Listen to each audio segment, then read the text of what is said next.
Now, we're already getting a look at some bills in Salem that were pre-filed ahead of the session.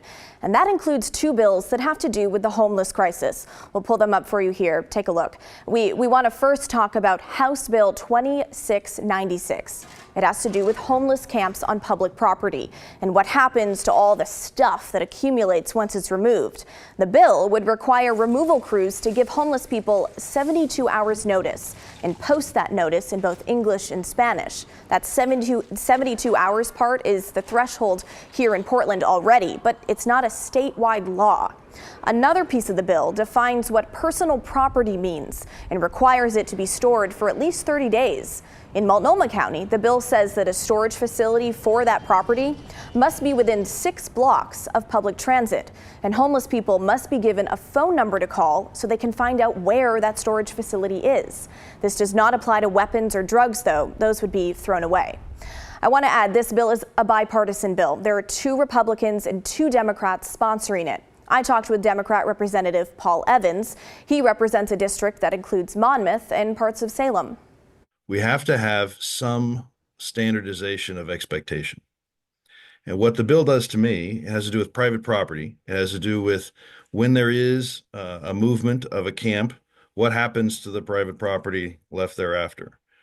And while I am a big believer in local government, and I believe local government should have the abilities to make those kinds of decisions and protect the public safety, I also believe it's probably not the best idea to have 199 different solutions. So to me, this is simply adding order to really what is a chaotic situation where every community is probably following their own guidelines.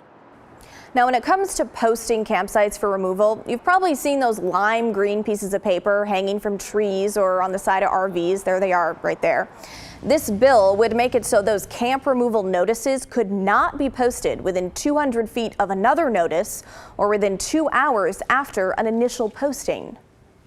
It doesn't make any sense to put something the day of, there's a campsite clearing, and then people are left not knowing how many hours they have, what they can do, when it began, etc. I think you have to give people ample notice.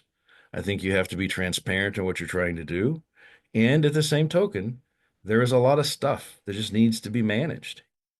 Representative Evans says it all comes down to creating one statewide standard for campsite removals to preserve public peace, health, and safety. Now, if passed, it includes an emergency clause, meaning it would take effect immediately if Governor Kotek signed it into law.